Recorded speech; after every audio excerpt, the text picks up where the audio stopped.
The experts closed the case in one day. The children reopened it without words. The house changed the moment they brought the children back. Not when the phone rang, not when the police came, not even when the words "car accident" were spoken out loud. It changed when the door closed behind the two small bodies that no longer had parents. The grandchildren stood in the hallway, holding hands too tightly for their age, shoes still on, coats unbuttoned, as if they were ready to leave again at any second. I watched them from the kitchen doorway. Old houses speak. They creak, they breathe, they remember. This one had gone silent. No arguing voices, no footsteps rushing, no familiar laughter, only the hum of the refrigerator and the sound of the children's breathing. I knelt down slowly, my knees complaining the way they always did, and opened my arms. They came to me without crying. That was the first thing that felt wrong. Children cry when they fall. They cry when they're afraid. They cry when they don't understand. These two did none of that. They held onto me like people who already knew something they weren't ready to say. Later, after tea had gone cold and night had settled into the corners of the rooms, I tucked them into the same bed. They didn't want to be alone. I didn't insist. I sat between them until their eyes closed. The boy's fingers were curled into fists. The girl's eyes kept opening, scanning the room. "Grandma," she whispered just before sleep took her. "Yes, are accidents loud?" The question landed softly, too softly. "Sometimes," I answered. "Why?" She shook her head slightly. "Nothing. Children don't ask questions like that without a reason." That night, after they finally slept, I sat alone at the kitchen table. The police report lay folded beside my cup. Single vehicle accident, loss of control, no signs of foul play. The words were clean, efficient, finished, too finished. My son had been careful his entire life. Careful with money. Careful with plans. Careful with his children. He didn't speed. He didn't drive tired. He didn't take risks that mattered. I had raised him that way. I stared at the report and felt something familiar stir in my chest. Not grief. Suspicion. It's a strange thing to reach my age and realize grief is quieter than doubt. Grief accepts. Doubt questions, and I was very good at questions. I folded the report and put it away, not to forget it, to remember it later. In the hallway, a floorboard creaked. The girl had turned in her sleep. The boy murmured something I couldn't understand. I stood there for a long moment, listening. Whatever had taken their parents had not finished its work. I felt it in the silence, in the questions that weren't being asked. In the way the house held its breath. They called it an accident. I didn't say anything. But inside, something old and sharp had already begun to wake up. And once it does, it doesn't rest until it knows the truth. The next morning arrived without ceremony. No neighbors at the door.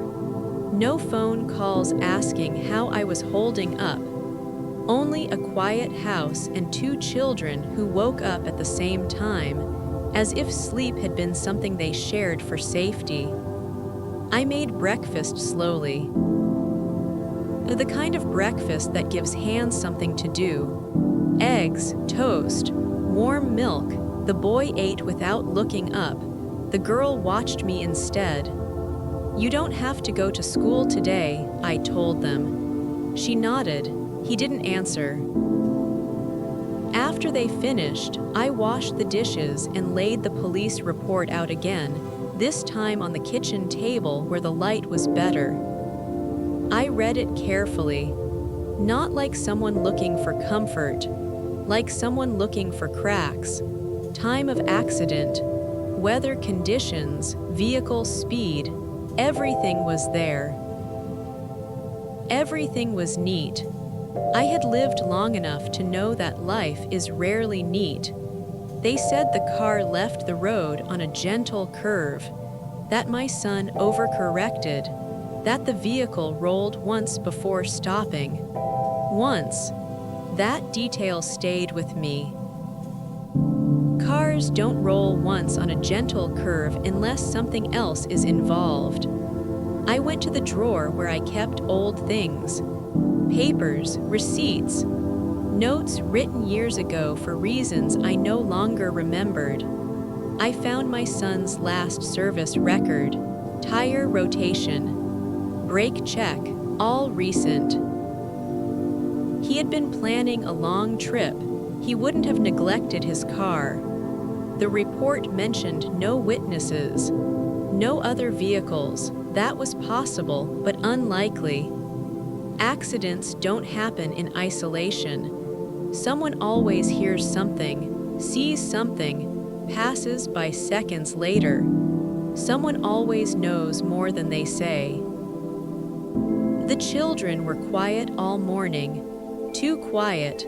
The boy sat by the window, tracing the glass with his finger. The girl took out her crayons and paper without being asked. She began to draw. I didn't interrupt. Old women learn when to watch. She drew a road first. Then a car, then two figures in the front seats, then something dark behind them, something without shape. She stopped, stared at it for a long time, then crossed it out hard enough to tear the paper. I waited. Finally, she pushed the paper toward me. "Daddy told us not to look," she said, my hand stilled. "Not to look at what?" I asked gently. She shook her head. "The noise." The word settled between us. Noise, not crash, not accident. Noise. The boy spoke for the first time that day. "The car stopped before it fell," he said quietly. I didn't react. I poured myself more tea. My hands were steady. The report said loss of control. Sudden. Children don't describe sudden things in pieces. They describe what they notice. A stop, a sound, a pause. I folded the drawing and placed it with the report. Not as evidence, as a reminder. That afternoon, someone from the insurance company called. They asked polite questions, efficient ones. They wanted closure. I answered them carefully. That night, after the children slept, I stood in the hallway with the report in my hand and understood something I hadn't allowed myself to think before. This case had not been closed because it was solved. It had been closed because it was convenient. And convenience is rarely innocent. They said it was an accident, but accidents don't teach children what not to look at. And that was only the beginning. For the first few days, I didn't ask any more questions, not because I didn't have them, because children answer better when they don't feel questioned. Life settled into a careful rhythm. Breakfast at the same time, school bags by the door, lights off early. I made the house predictable again. Predictability makes fear visible. The boy stopped sleeping with his back to the wall. The girl began humming while she colored. Small signs, quiet ones. That was when I noticed what they were avoiding. Not topics, not words, places. Every afternoon they played in the living room, toys everywhere, laughter returning in pieces. But when I suggested the back room, the one with the old photo albums, they refused. No, the girl said too quickly. Why not? I asked lightly. The boy shrugged. That room smells. It didn't. That room held memories, and memories carry weight. I didn't push. Instead, I watched how they spoke when they thought I wasn't listening. Children think silence means absence. One evening, while I washed dishes, the boy whispered to his sister. He said not to tell Grandma. Tell what? She asked. That it wasn't raining. I froze. The report had mentioned rain, wet roads, reduced visibility. I dried my hands slowly and walked back into the room as if I hadn't heard anything. Homework, I said. They jumped. Fear reacts faster than guilt. Later that night, I took out the weather records from the local paper. Old habit. I used to keep clippings. The day of the accident was clear. Cool, dry, no rain, no storm. Someone had added weather where there was none. I sat at the table and felt the shape of the truth change. This wasn't a mistake, it was a layer. The next day, I picked the children up from school instead of letting the neighbor do it. On the walk home, the girl skipped ahead, then slowed to match my steps. Grandma, she said, not looking at me. Yes. When grown-ups talk quietly, it means they don't want you to remember. I stopped walking. She stopped too. Who talked quietly? I asked. She kicked a stone along the pavement. Daddy, on the phone, in the car. The boy caught up to us, breathing hard. He said it was already arranged, the girl added. Arranged? I repeated. She nodded. Before we went fast. Fast, not lost control, not accident, fast. That night, I lay awake listening to the house breathe. Children don't invent timelines, they inherit them.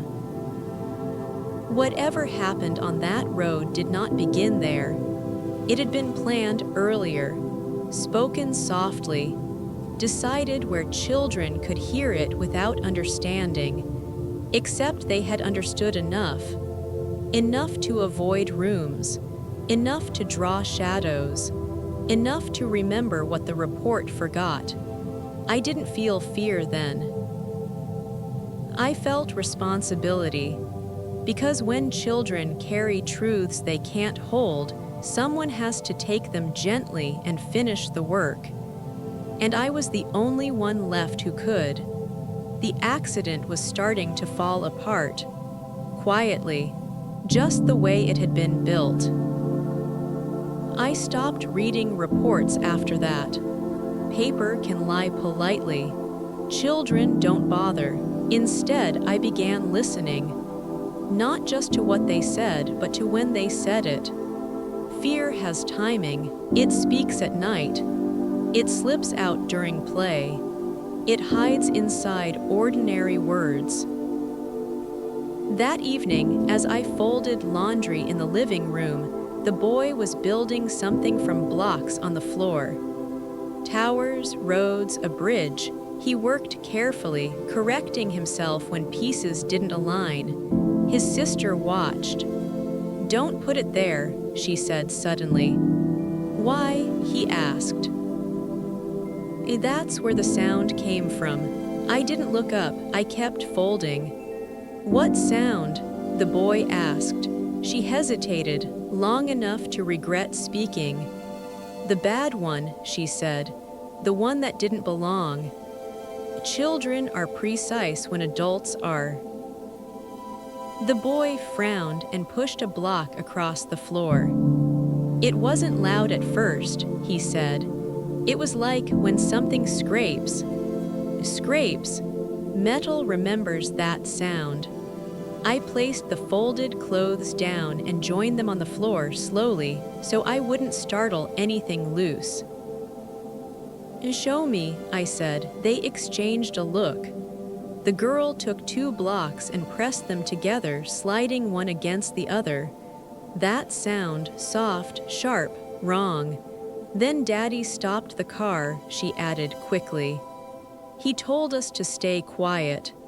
The boy nodded. He said, "Don't look." "It's okay." I felt my chest tighten, not with grief, but with certainty. Cars don't scrape before they lose control. They scrape when something meets them first. "Did you see another car?" I asked. Both shook their heads. "No," the boy said, "but we heard it." "From where?" I asked. He pointed behind him. Behind the car, I thought of the report again. Single vehicle accident, no other involvement. Too clean. That night, after they slept, I took out a map. An old one, folded and creased from years of use. I traced the road where the accident had occurred. There was a narrow section just before the curve. No shoulder, trees close to the edge. A place where scraping could happen. A place where another vehicle could disappear. I called the non-emergency police number the next morning. Asked a simple question. "Were there any reports of a stalled vehicle that night?" I asked. The officer paused, checking. "No," he said. "Why?" "No reason," I replied. "Just curious." Curiosity is the last thing people expect from old women.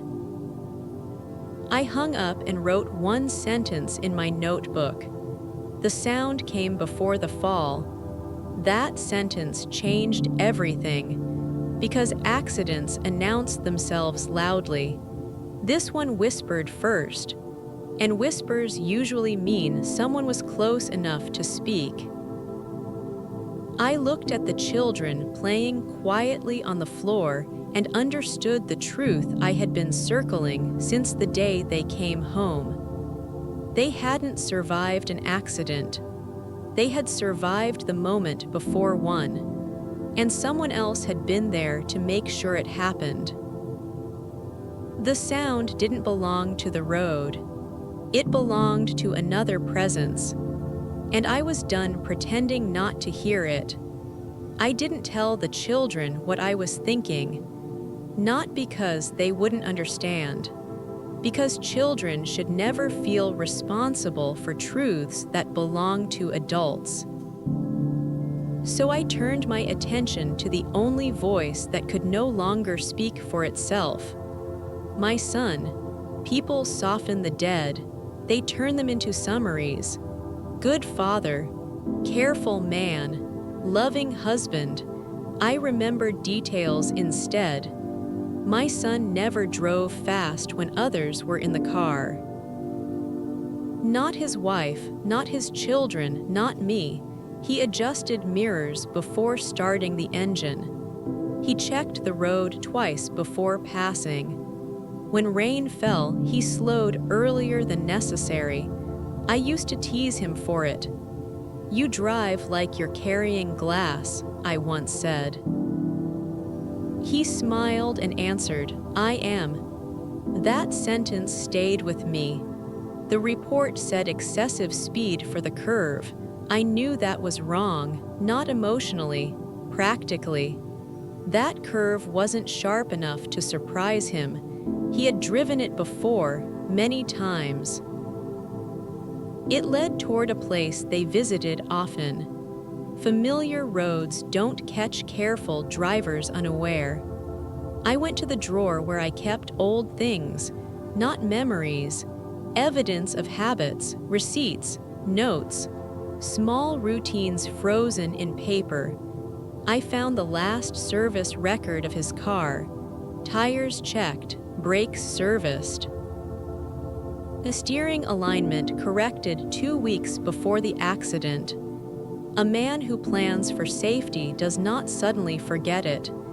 I compared dates, service, fuel receipt, a grocery purchase made an hour before the crash. He hadn't been rushing. There was no reason to. Then I remembered something else. My son hated driving behind trucks. He said they blocked vision, made you react instead of anticipate. If a large vehicle had been near him, he would have slowed, increased distance. The report mentioned no other vehicles, not even passing traffic.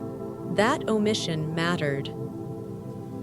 Because even if no one caused the crash, someone would have been near enough to be noted.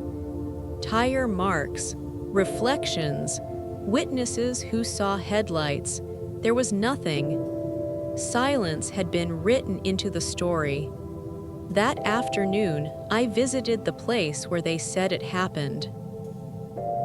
I didn't tell anyone where I was going.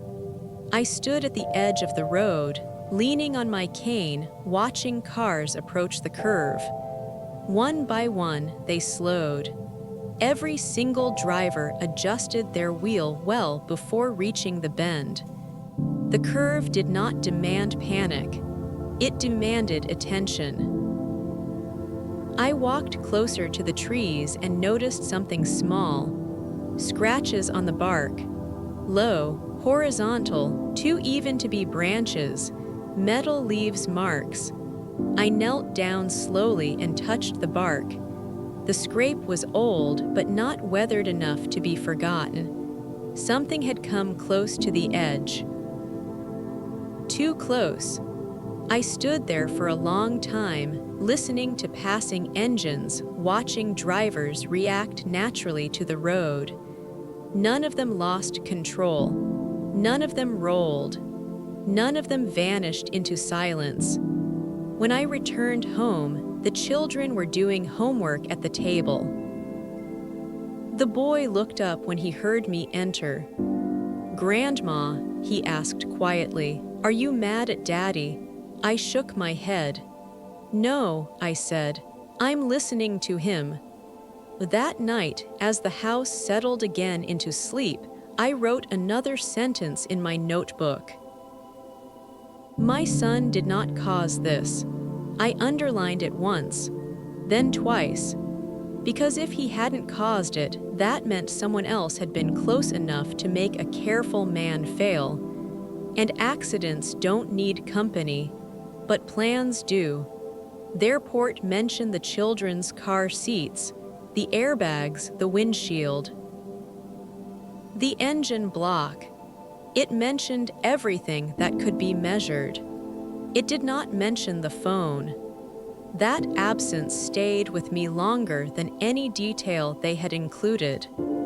My son never went anywhere without his phone, not because he loved it, but because he believed being reachable was a responsibility. If he was late, he called. If traffic slowed, he warned. If something felt wrong, he shared it.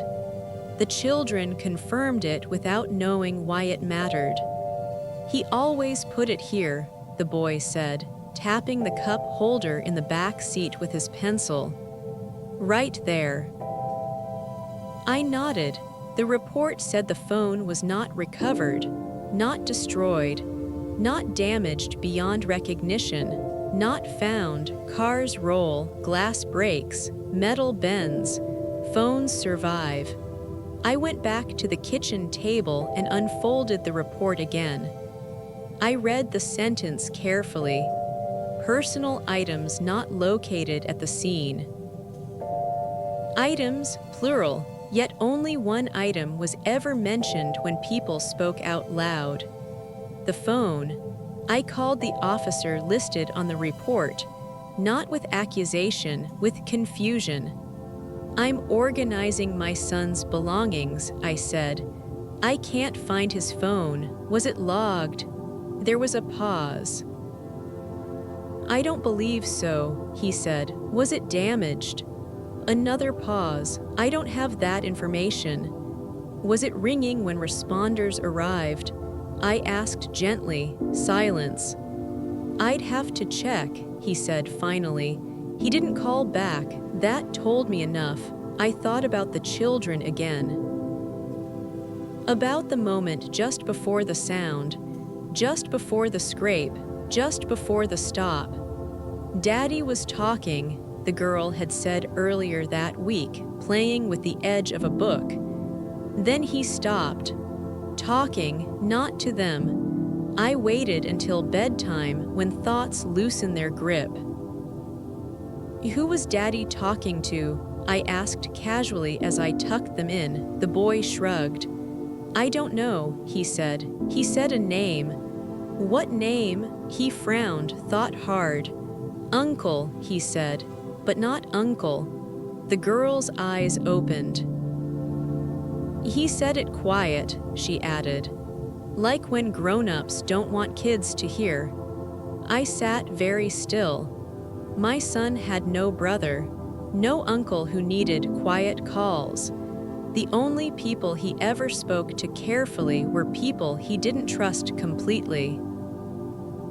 That night, after the children slept, I went through old phone bills. Paper ones. The kind no one checks anymore. I found the last one. There was a number that appeared twice that week. Short calls, both under a minute. One the night before the accident. One the morning of. Unknown number, not saved. That mattered too. My son saved numbers. I wrote it down. Then I did something I hadn't done in years. I dialed it. It rang once, then went to voicemail. No name, just a recorded tone. I didn't leave a message. Phones don't disappear on their own. They are removed, silenced, or taken. And people don't take phones after accidents unless they are afraid of what was said before the crash. I closed my notebook and felt the shape of the truth sharpen again. This wasn't just about what happened on the road. It was about what was said before the engine stopped. And whoever took that phone believed silence would be enough. They were wrong. Because children remember sounds, and old women remember patterns, and I was getting very close to both. The knock came in the late afternoon. Not loud, not urgent. Careful. I opened the door and found a man standing just far enough back to seem polite. Mid-40s, clean jacket. The kind of face that blends into crowds because it has practiced doing so. I'm sorry to bother you, he said. I heard you were asking questions. I didn't ask who he was. People who arrive uninvited and already know things rarely introduce themselves honestly. You heard wrong, I replied. He smiled, thin, brief. I was on the road that day, he said. The accident road. That word again. Accident. He glanced past me into the house, toward the hallway, toward the children's voices. I stepped outside and closed the door behind me. If you were there, I said, you should have spoken earlier. His smile faded. I tried, he said. But by the time I stopped, everything was already handled. Handled, that was not a word witnesses use. What did you see? I asked. He hesitated, just long enough to measure risk. I saw your son's car slow down, he said. Not speed up, slow down. Like he was letting someone pass or making space. Making space. For whom? I asked. He shook his head. I didn't see another car clearly, just headlights, close, too close. From behind? I asked. Yes, my chest tightened. He rubbed his hands together. I told the officer that, at the scene. I said nothing. They didn't write it down, he continued.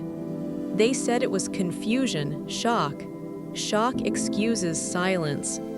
"Why are you here now?" I asked. He looked at the ground. "Because I saw the children on the news," he said. "And because I keep hearing the sound, that scrape you never forget." He met my eyes then. "Someone forced him," he said quietly. "Not with hands, with position, with pressure. Roads can be weapons." "Did anyone contact you afterward?" I asked. He nodded once. "A man," he said, "told me it was better not to complicate things, said it was already decided." Decided? I asked him if he knew that man's name. He didn't answer. That was answer enough. "Why didn't you come sooner?" I asked. He exhaled slowly. "Because people don't listen to witnesses who arrive late," he said, "and because I was afraid. Fear makes cowards. Fear also makes truth rot." I looked at him for a long moment. "Will you say this again?"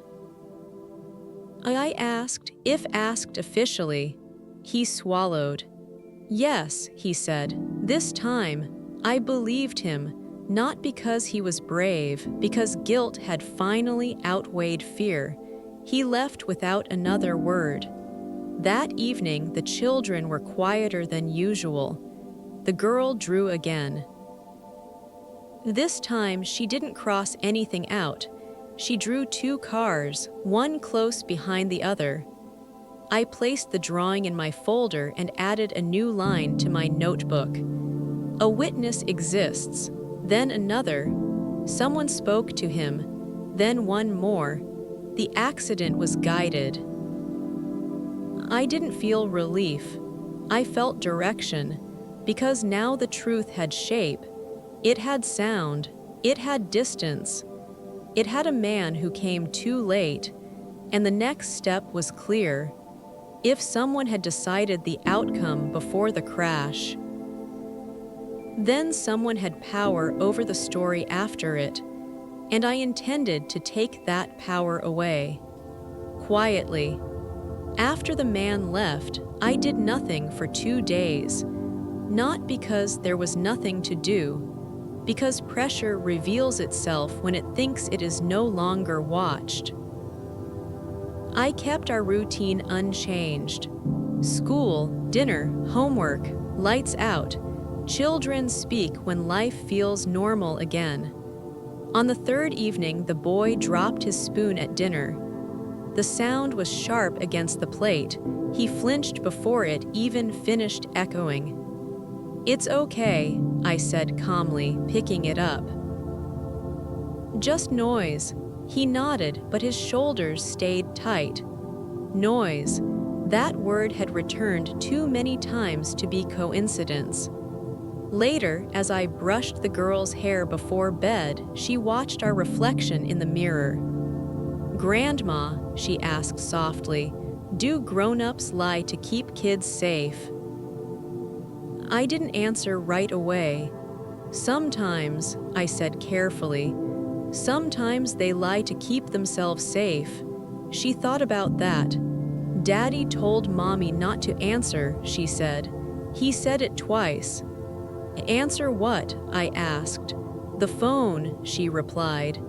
It kept ringing. My hand paused in her hair. "When was this?" I asked. "In the car," she said, "before the sound." The boy spoke from his bed. He said, "Just wait, we're almost there," he added. But we weren't going anywhere. That sentence felt heavier than all the rest. Almost there. People don't say that when they're driving home. They say it when they're approaching something planned. "Did you hear the voice?" I asked gently. "Yes," the girl said, "on the phone." "What did it sound like?" I asked. She searched for the right words. "Calm," she said, like he wasn't scared. Calm voices don't belong in emergencies. "They said a number," the boy added suddenly. Daddy repeated it. "What number?" I asked. He shook his head. "I don't know, just numbers." I tucked them in without asking more. Children don't need to relive moments to give truth. They release it when they're ready. That night, I took out the phone bill again.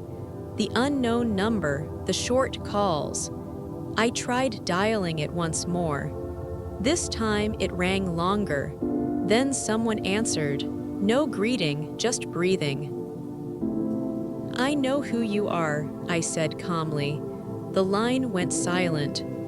"You were on the phone with my son," I continued. "In the car with his children." As a click, the call ended. That was confirmation enough. I wrote one final sentence in my notebook that night. The children heard a voice that did not belong in that car. Whatever had happened wasn't sudden. It had been unfolding while the engine was still running. And someone believed that by cutting the call, they could cut the truth with it. They were wrong. Because children remember voices. And I remember when stories stop lining up. The next step would not involve the police. Not yet. It would involve places where truth hides in plain sight, and where old women are invisible enough to listen. I went places no one thought to watch, not police stations. Not offices with signs and cameras. I went to waiting rooms, hallways, corners where people speak softly because they believe no one important is listening. Old women disappear there. That is our advantage. I started with the insurance office. I didn't accuse. I didn't demand. I asked questions the way confused people do, slowly, politely, repeating myself when needed. "I don't understand this part," I said, tapping the paperwork. "Why was the claim processed so quickly?" The clerk glanced at the file. "Because liability was clear," she replied. "Clear how?" I asked. She hesitated. "There was a statement," she said. "Early." "From whom?" I asked. She checked again. "From someone not in the vehicle," she said. "A third party. Third party. Accidents don't need third parties." I thanked her and left without another word. Next, I went to the small repair shop near the road where the accident happened. The kind of place people stop at because it's there, not because it's official. I didn't mention my son. I mentioned scraping sounds, metal on bark, paint transfers, low-impact collisions that don't look like crashes. The mechanic listened with interest. "That kind of damage doesn't come from rolling," he said. "It comes from contact, side contact, someone crowding." Crowding? I asked if anyone had come in with that kind of damage recently. He shrugged. "Hard to say, but there was a dark sedan." Brought in quick. No insurance paperwork, cash. "Did you keep records?" I asked. He smiled faintly. "I keep habits." He described the damage: rear quarter panel, side mirror, scrapes along the door from behind, from close. I thanked him. On the way home, I stopped at the place where people talk the most when they believe nothing matters. A cafe. I sat near two men in work jackets. They spoke about contracts, delays, a road project postponed after that mess. One of them laughed. The whole thing was decided before the tow truck arrived, he said, decided. That word again. I stirred my tea and listened. They mentioned a name, not loudly, not clearly, but clearly enough. It matched the first 3 letters of the number my son had called. I went home with that name written on a napkin. That night, I spread everything out on the table. The report, the drawings, the witness account, the phone bill, the name, none of it screamed. Together, it whispered one thing: this was not an accident. This was coordination.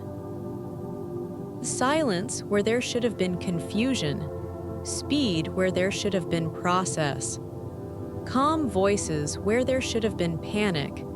I looked at the children sleeping. They had survived because someone else decided to end the story early. I decided then that I would not confront anyone directly. Not yet, because truth doesn't need shouting, it needs placement. And tomorrow I would place it where it could not be quietly removed. Not by money, not by influence, not by silence. I did not go to the police. Not because I feared them, because I understood timing. Truth, when delivered too early, gets buried. Truth, when delivered correctly, settles where it cannot be moved. I chose a place that had no interest in drama, a courthouse archive office, not the front desks, not the counters where people argue. The back rooms where records wait patiently to be needed. I brought copies, never originals. Old women learn that lesson early. I filed a written statement, not accusing, not emotional, just precise, dates, times, descriptions.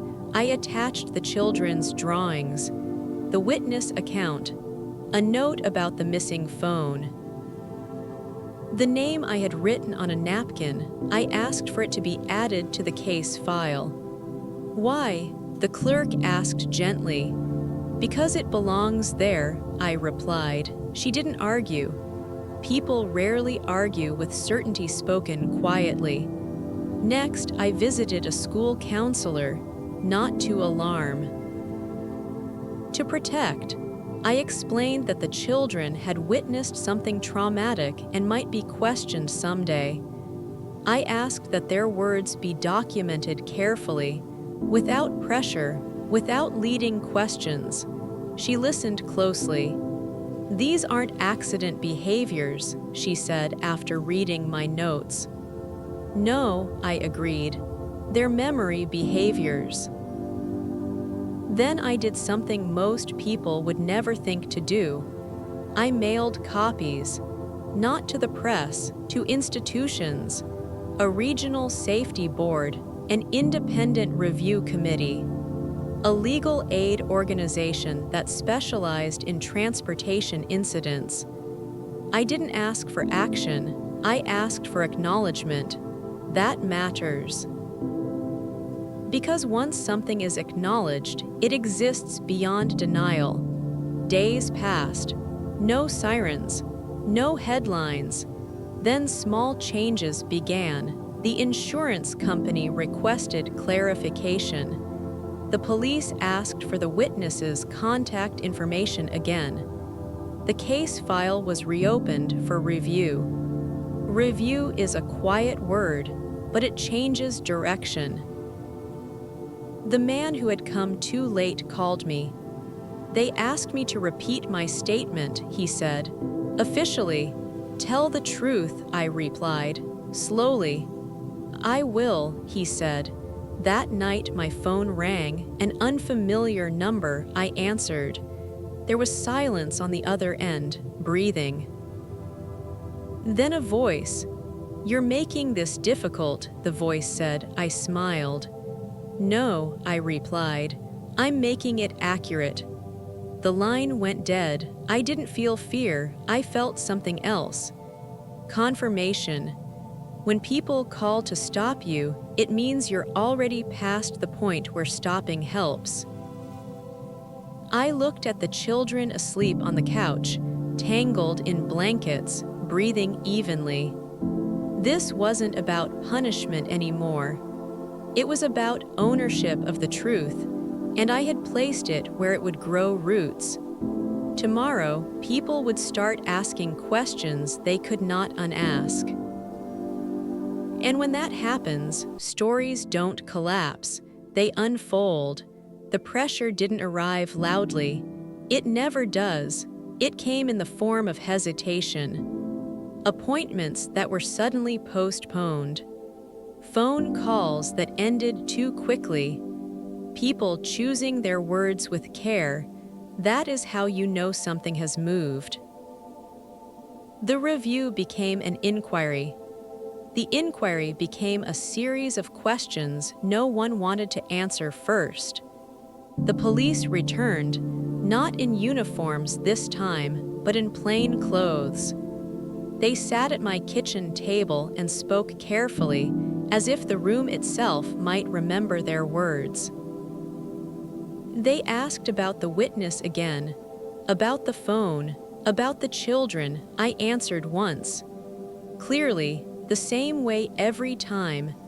Consistency frightens liars. One of them glanced at the drawings I had laid out. The cars, the spacing, the marks along the edge of the road. These are unusually specific, he said. Children remember what adults overlook, I replied. They didn't argue. That afternoon, my phone rang again. This time, it was the insurance company. They were reopening the claim. Not because of new evidence, they said, because of procedural inconsistencies. I smiled at that phrase. Inconsistencies are truth trying to breathe. The man who had come too late called again. His voice was steadier now. They asked about the call, he said, the one before the crash. Did you tell them? I asked. Yes, he replied. Everything. Then something else happened. The children's school counselor called. Someone had asked for the children's records. Someone outside the usual process. She had refused. That's not standard, she told me, and neither was the request. That night, I locked the doors for the first time since the accident. Not because I was afraid, because attention had turned. When people lose control of a story, they look for ways to shorten it. The next day, the name I had written on the napkin appeared in an official document, not as a suspect, as a person of interest. That phrase carries weight. It doesn't accuse, it invites scrutiny. I sat at the table, watching the children draw quietly, and felt something loosen inside me. Not relief, balance. The truth was no longer alone. It had company. I received one final call that evening. No threats, no anger. Just a question. What do you want? The voice asked. I answered honestly.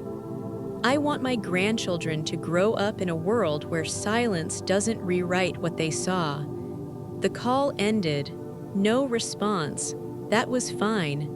Because at this point, responses were no longer necessary. The truth had moved beyond conversation. Tomorrow, it would move into conclusion. And whatever shape that conclusion took, it would no longer belong to those who tried to decide it early. The conclusion did not arrive with an apology. It rarely does. It came quietly, in the way truths settle when no one is strong enough to move them anymore. The investigation never made the evening news. There were no cameras, no courtroom filled with strangers. What happened instead was slower. Official language changed. Accident became incident. Unavoidable became under review. Closed became reopened. That was enough. The person of interest was never charged publicly, but contracts were canceled. Positions were quietly vacated. People who had once answered calls stopped doing so. Power does not like attention, it retreats when watched. One afternoon, a letter arrived, no return address. Inside was my son's phone, cracked screen, dead battery. I held it in my hands for a long time. I didn't turn it on. I didn't need to. Its return was the final admission. That night, I sat with my grandchildren at the table. We ate soup. We talked about school, about ordinary things. Then the girl looked up at me. "Grandma," she asked, "did Daddy get in trouble?" I thought carefully. "No," I said, "the truth did." She seemed satisfied with that.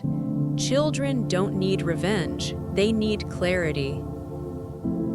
As the months passed, the house changed again, not back to what it was, forward. Laughter returned in short bursts, shoes piled by the door. Drawings replaced reports on the refrigerator. I stopped writing in my notebook. There was nothing left to chase. Sometimes, late at night, I still think about the road, about the scrape, about the calm voice on the phone. But those thoughts no longer ask questions. They rest. I did not bring my son back. I did not erase what happened. But I did something just as important. I refuse to let silence teach my grandchildren a lie. They will grow up knowing that what they saw mattered, that what they heard was real. That truth does not need permission to exist. As for me, I remain what I have always been, an old woman, quiet, observant, difficult to dismiss. And when people ask how I knew it wasn't an accident, I don't explain. I simply say, because accidents don't leave children carrying secrets. And that is the only ending this story ever needed.